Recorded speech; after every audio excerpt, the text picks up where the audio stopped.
അല്ലെങ്കിൽ ക്ലാസിക് എന്നൊക്കെ രൂപകൽപ്പന ചെയ്ത ഒരു അഡാറ് വാഹനം നമുക്ക് പറയാം. കാരണം ആ ഒരു മേക്കിംഗ് ആണ്. വാഹനത്തിൻ്റെ ഓവറോൾ ലുക്ക് നോക്കിക്കഴിഞ്ഞാൽ വാഹനം കംപ്ലീറ്റ് ആയിട്ട് മാറിയിട്ടുണ്ട്. ഗോവാസ് കസ്റ്റം ബൈക്ക് ബിൽഡേഴ്സിനെ ഇൻസ്പയർ രൂപകൽപ്പന ചെയ്ത് നിർമ്മിച്ചിട്ടാണ് ഈ ഒരു മോഡൽ രൂപകൽപ്പന ചെയ്തത്.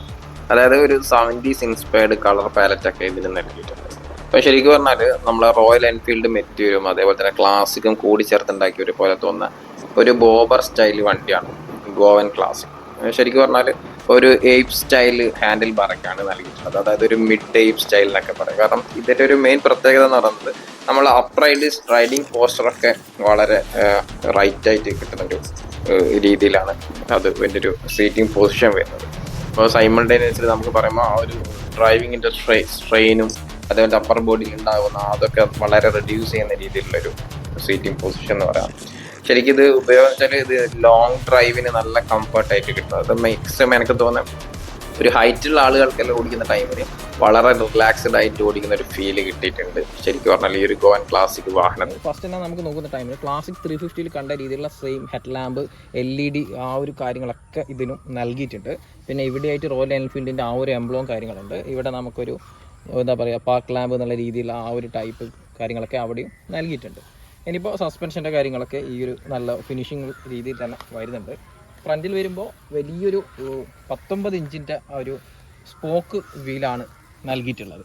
അതിലെന്ന് പറയുമ്പോൾ വലിയ രീതിയിലുള്ള നമ്മളെ ഡിസ്ക് ബ്രേക്കിൻ്റെ ഭാഗമൊക്കെ വലിയ രീതിയിൽ ബൈബ്രീൻ്റെ ആ ഒരു ബ്രേക്കിംഗ് സിസ്റ്റവും കാര്യങ്ങളൊക്കെ നൽകിയിട്ടുണ്ട്. സ്പോക്ക് വീൽ എന്ന് പറയുമ്പോൾ 100/90 19 ഇഞ്ചിൻ്റെ സ്പോക്ക് വീലാണ് ഫ്രണ്ടിൽ നൽകിയിട്ടുള്ളത്. അതും ഒരു ഡുവൽ ടോൺ കളറിൽ. അതായത് ഈ ഒരു സെഗ്മെൻറ്റിൽ ആദ്യമായിട്ടാണ് നമുക്ക് സ്പോക്ക് വീലിൽ തന്നെ ട്യൂബ്ലെസ് ടയേഴ്സ് നൽകിയിട്ടുള്ളത്. ആ ഒരു ഭാഗമൊക്കെ ടയറൊക്കെ നല്ല ഫിനിഷിങ്ങിൽ വരുന്നുണ്ട്. ഒരു ബോബർ ലുക്ക് അല്ലെങ്കിൽ ആ ഒരു ക്ലാസിക് ലുക്ക് നിലനിർത്താൻ വേണ്ടിയിട്ട് ഇവിടേക്ക് ഒരു ഡിസൈൻ എലിമെൻറ്റ്സ് എന്നുള്ള രീതിയിലുള്ള ഭാഗങ്ങളൊക്കെ വരുന്നുണ്ട്. ഗോവൻ ക്ലാസിക്കിലെ ഒരു കൂൾ തിങ് എന്ന് പറയുന്നത് നമ്മൾ മുൻപ് ക്ലാസിക് 350 ഇരിക്കുന്ന ആ ഒരു ഡ്രൈവിംഗ് കംഫർട്ട് ചെറിയൊരു മാറ്റങ്ങളുണ്ട്. അതായത് നോർമലിയുള്ള മെറ്റീരിയലൊക്കെ കണ്ട രീതിയിലുള്ള ആ ഒരു സ്റ്റാൻസിലാണ് നമ്മൾ ഇരിക്കുന്നത്.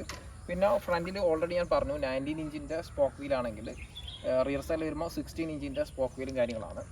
പിന്നെ മെയിൻ ഹൈലൈറ്റ് എന്ന് പറയുന്നത് ഇതിൻ്റെ ഈ ഒരു ഹാൻഡിൽ ബാറാണ്. നമ്മൾ ആ ഒരു പൊസിഷൻ കംപ്ലീറ്റ് മാറി നമ്മളെന്താ പറയുക ഒരു റിലാക്സിങ് ആണ്. നമുക്കൊരു ക്രൂയിസിങ് എന്നുള്ള രീതിയിലുള്ള ആ ഒരു ഹാൻഡിൽ ബാറൊക്കെ നൽകിയിട്ടുണ്ട്. വളരെ റിലാക്സ് ആയിട്ട് ഓടിക്കുന്ന ഒരു ഫീൽ എനിക്ക് കിട്ടി. നോർമലി മെറ്റ്യൂർ അല്ലെങ്കിൽ ക്ലാസിക് എന്ന് പറയുന്ന വാഹനം നോർമലി ഓടിച്ചിട്ടുണ്ട്. അപ്പോൾ ഇത് ഡ്രൈവ് ചെയ്യുന്ന ടൈമിന് വളരെ കംഫർട്ടാണ്. ഹാൻഡിൽ ബാറൊക്കെ നമുക്ക് വേണമെങ്കിൽ എന്താ പറയുക മറ്റുള്ള ഹാൻഡിലേക്ക് ചേഞ്ച് ചെയ്യുന്നതിന് കുഴപ്പമൊന്നുമില്ല. അതൊക്കെ നമുക്ക് സ്പെയറിൽ അവൈലബിൾ ആണ്.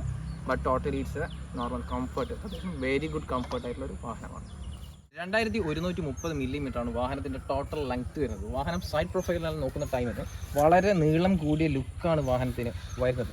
ഈ ഒരു സീറ്റിംഗ് അറേഞ്ച്മെൻ്റ് ഒക്കെ നോക്കുന്ന ടൈമിൽ ഒരു സിംഗിൾ സീറ്റാണ് വളരെ കുഷ്യനോട് കൂടിയിട്ടുള്ള ഒരു ലെതർ ഫിനിഷിൽ വരുന്ന സീറ്റും കാര്യങ്ങളൊക്കെ നൽകിയിട്ടുണ്ട്. ഇവിടെ നമുക്ക് സീറ്റിൽ തന്നെ ഗോവൻ ക്ലാസിക് 350 എന്ന് പറയുന്ന ബാഡ്ജിങ് നൽകിയിട്ടുണ്ട്. പിന്നെ ഇതിൻ്റെ ഒരു ഫ്യൂൽ ടാങ്ക് നോക്കുന്ന ടൈമിന് വളരെ ഒരു ഡിസൈൻ എലിമെൻറ്റ് കൊടുത്തിട്ടുണ്ട്. നോർമലി ഉള്ള നമ്മൾ ക്ലാസിക് 350 വരുന്ന സെയിം ഫ്യൂൽ ടാങ്ക് ആണെങ്കിൽ പോലും ഇതിൻ്റെ ഒരു ഇവിടെ നമ്മൾ ആ ഒരു സിമ്പിൾ RI എന്നുള്ള ആ ഒരു സിമ്പിളൊക്കെ വളരെ വ്യത്യസ്തമായ രീതിയിലാണ് വരുന്നത്. ഇനിയിപ്പോൾ നമ്മളെ ഈ ഒരു പ്രൊഫൈൽ ഈ ഒരു ഭാഗത്തൊക്കെ വരുമ്പോൾ ഇവിടെ നമുക്ക് ഗോവൻ ക്ലാസിക് എന്ന് പറയുന്ന 350 എന്ന് പറഞ്ഞാൽ ആ ഒരു നെയിമിങ് അവിടെ നൽകിയിട്ടുണ്ട്. സൈലൻസറൊക്കെ ഒരു ബ്ലാക്ക് സ്മോക്ക്ഡ് ഫിനിഷിലാണ് നൽകിയിട്ടുള്ളത്. ഇനിയിപ്പോൾ മറ്റൊരു കാര്യം എന്ന് പറയുന്നത് ഡിസ്ക് ബ്രേക്കിനെ കുറിച്ചാണ്. നമ്മൾ നോർമലി ഫ്രണ്ടിൽ ഡിസ്ക് ബ്രേക്കിൻ്റെ കാര്യം പറഞ്ഞു. ഫ്രണ്ടിലെ ഡിസ്ക് ബ്രേക്ക് എന്ന് പറയുമ്പോൾ നമുക്ക് 300 mm ഫിക്സഡ് ഡിസ്ക് ബ്രേക്കാണ് വരുന്നത്. അതും റിയർ സൈഡിലേക്ക് വരുമ്പോൾ 270 മില്ലിമീറ്ററിൻ്റെ ഡിസ്ക് ബ്രേക്കാണ്. ഫ്രണ്ടിൽ നമുക്ക് ട്വിൻ പിസ്റ്റൺ ഫ്ലോട്ടിംഗ് കാലിപ്പറുള്ള ഡിസ്ക് ബ്രേക്ക് ആണെങ്കിൽ റിയർ സൈഡിൽ വരുമ്പോൾ സിംഗിൾ പിസ്റ്റൺ ഫ്ലോട്ടിംഗ് കാലിപ്പറുള്ള ഡുവൽ ചാനൽ ABS വരുന്ന ആ ഒരു സിസ്റ്റമാണ്. 6 step adjustable preload twin tube emulsion സസ്പെൻഷനാണ് ഇതിന് നൽകിയിട്ടുള്ളത്. അതായത് നമ്മളെ റോയൽ എൻഫീൽഡ് ക്ലാസിക്കിലൊക്കെ കണ്ടുവരുന്ന സെയിം രീതിയിലുള്ള സസ്പെൻഷൻ തന്നെയാണ് ഇതിൽ നൽകിയിട്ടുള്ളത്. കുറച്ചുകൂടെ ട്യൂൺ ചെയ്ത രീതിയിലാണ് എന്ന് മാത്രം. പിന്നെ നമുക്ക് സസ്പെൻഷനിൽ ഒരു മെയിൻ ഘടകമാണല്ലോ നമ്മളെ സ്വിംഗ് ആം എന്ന് പറയുമ്പോൾ നമ്മൾ റിയർ വീലിനെയും ഫ്രെയിമിനെയും കണക്ട് ചെയ്യുന്ന ഒരു ഘടകമാണ്. അപ്പോൾ ഇവിടെ ഈ ഒരു വണ്ടിയിലേക്ക് വരുന്ന ടൈമിന് ഇതിൻ്റെ മഡ് ഗാർഡ് കൂടെ ആ ഒരു സ്വിംഗ് ആമിലേക്ക് അവിടെ കണക്ട് ചെയ്യുന്ന രീതിയിലാണ് നൽകിയിട്ടുള്ളത്. അപ്പോൾ അതിൻ്റെ ഒരു ഗുണം എന്ന് പറയുന്നത് വണ്ടിയുടെ ആ ഒരു വെർട്ടിക്കൽ മൂവ്മെൻറ്റ് റിയർ സൈഡിലുള്ള വെർട്ടിക്കൽ മൂവ്മെൻറ്റ് നമുക്ക് കറക്റ്റായിട്ട് കാണാൻ പറ്റും. അതായത് വണ്ടി മൂവ് ചെയ്യുന്ന ടൈമിൽ ഒരു കുഴിയിലൊക്കെ ഇറങ്ങുന്ന ടൈമിൽ അത് കറക്റ്റായിട്ട് വെർട്ടിക്കലായിട്ട് ഇങ്ങനെ മൂവ്മെൻറ്റ് നമുക്ക് കറക്റ്റായിട്ട് കാണാൻ പറ്റും. അതൊരു മെയിൻ ഘടകമാണ് ഈ ഒരു വാഹനത്തിൽ. ഡ്രൈവ് ചെയ്യുമ്പോൾ സ്റ്റിക്കി ആയിട്ട് നിൽക്കുന്നുണ്ട്. ആ ഒരു ടൈപ്പ് ഹാൻഡിലാണ്. ഇവിടെയൊക്കെ ഒരു ക്രോം ഫിനിഷ് വരുന്നുണ്ട്.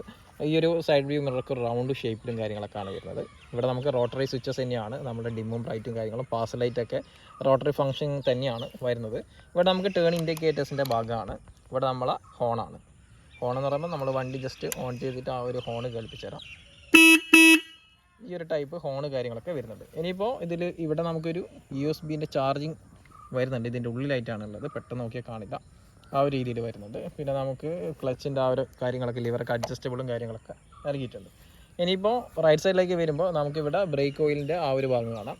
ഇപ്പോൾ അതിൻ്റെ ലിവറും കാര്യങ്ങളും. ഇവിടെ നമുക്കും ഇഗ്നിഷൻ ഓണും കാര്യങ്ങളൊക്കെ റോട്ടറി സ്വിച്ചസ് തന്നെയാണ് നൽകിയിട്ടുള്ളത്. ഇവിടെ നമുക്ക് ഹസാർഡ് ലാമ്പ് അവൈലബിൾ ആണ്. ഇത് ഇങ്ങോട്ടേക്ക് പ്രസ് ചെയ്യുമ്പോൾ ഹസാർഡും, ഇങ്ങോട്ട് വരുമ്പോൾ അത് ഓഫിങ് കാര്യങ്ങളുള്ള രീതിയിലൊക്കെയാണ് അവിടെ വരുന്നത്. ഇവിടെയായിട്ട് റോയൽ എൻഫീൽഡ് എന്ന് പറയുന്ന ആ ഒരു നെയിമിംഗ് ഉണ്ട്. പിന്നെ നമ്മൾ ഈ ഒരു ഇൻസ്ട്രുമെൻറ്റ് ക്ലസ്റ്റർ, അതായത് ഡ്രൈവർ ഇൻഫർമേഷൻ സിസ്റ്റം എന്ന് പറയുമ്പോൾ ഒരു ഡിജിറ്റൽ പ്ലസ് അനലോഗ് എന്നുള്ള രീതിയിലാണ് വരുന്നത്. പിന്നെ നമുക്ക് ഇവിടെ ഒരു എന്താ പറയുക, നാവിഗേഷൻ്റെ ആ ഒരു ഭാഗം ഇവിടെ വരുന്നുണ്ട്. നമുക്ക് ഫോണുമായിട്ട് കണക്ട് ചെയ്തിട്ട് അത് യൂസ് ചെയ്യാം. ഇവിടെ നമുക്ക് എക്കോ മോഡ് എന്നുള്ള രീതിയിൽ എക്കോ, പിന്നെ ഗിയർ ഇൻഡിക്കേഷൻ പൊസിഷനും കാര്യങ്ങളും ഉണ്ട്. ടോട്ടൽ കിലോമീറ്റർ, ട്രിപ്പ്, ആ കാര്യങ്ങളൊക്കെ ഇവിടെ നമുക്ക് മറ്റുള്ള ഡിസൈനും കാര്യങ്ങളും പിന്നെ അതിൻ്റെ സിഗ്നൽസും കാര്യങ്ങളൊക്കെയാണ് ഇവിടെ നൽകിയിട്ടുള്ളത്. ഒരു LED ടെയിൽ ലാമ്പ് സെക്ഷൻ വരുന്നുണ്ട്, അതായത് ഇൻഡിക്കേഷൻ കാര്യങ്ങൾ ആ ലെവലിലാണ് നൽകിയിട്ടുള്ളത്. ഇവിടെയാണ് വാഹനത്തിൻ്റെ നമ്പർ പ്ലേറ്റിൻ്റെ സെക്ഷനും കാര്യങ്ങളും.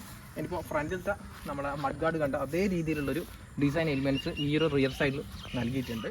കാണാം, ഒരു I എന്നുള്ളൊരു സിമ്പിൾ പോലെ നൽകിയിട്ടുണ്ട്. ഇതെന്ന് പറയുന്നത് നമ്മളെ ട്രിപ്പ് അഡ്ജസ്റ്റിങ്ങിൻ്റെ സ്വിച്ചാണ്. ഇവിടെ നമ്മൾ പ്രസ് ചെയ്യുന്ന ടൈമിന് ട്രിപ്പ് A, ട്രിപ്പ് B എന്നൊക്കെ കാര്യങ്ങളും ആ ഒരു സ്ക്രീൻ അഡ്ജസ്റ്റ് ചെയ്യാനുള്ള ബട്ടണാണ് അവിടെ വരുന്നത്. നോർമലി ആളുകൾ അതൊരു ഫാസ്റ്റ് ലാമ്പ് എന്നുള്ള രീതിയിൽ തെറ്റിദ്ധരിക്കാൻ സാധ്യതയുണ്ട്. എങ്കിൽ പോലും ഒരു ഇൻഫർമേഷൻ എന്നുള്ള രീതിയിലാണ് നമ്മളിപ്പോൾ അത് പറഞ്ഞത്. ക്ലാസിക് 350 വരുന്ന സെയിം JS സീരീസ് എഞ്ചിൻ തന്നെയാണ് ഇതിന് നൽകിയിട്ടുള്ളത്. അതായത് 350cc 4 stroke single cylinder electronic fuel injection SOHC air oil cooled എഞ്ചിനാണ് ഇതിന് നൽകിയിട്ടുള്ളത്. അത് 20.2 bhp 6100 RPM-ലും 27 Nm ടോർക്ക് 4000 RPM-ലാണ് ഇതിന് ലഭിക്കുക. 36 km/L ആണ് ഇതിൻ്റെ ഒരു ഏവറേജ് ഫ്യൂൽ എഫിഷ്യൻസി പറയുന്നത്. 3 ലക്ഷത്തിൻ്റെ ഉള്ളിൽ പ്രൈസിങ് വരുന്ന ഒരു വാഹനം കൂടിയായിരിക്കും ഇത്. കൂടാതെ ഈ ഒരു വാഹനം നിങ്ങൾക്ക് ഇഷ്ടപ്പെട്ടാൽ സബ്സ്ക്രൈബ് ചെയ്യുക, ലൈക്ക് ചെയ്യുക, ഷെയർ ചെയ്യുക. മറ്റൊരു വീഡിയോയുമായി വീണ്ടും കാണാം. Thank you.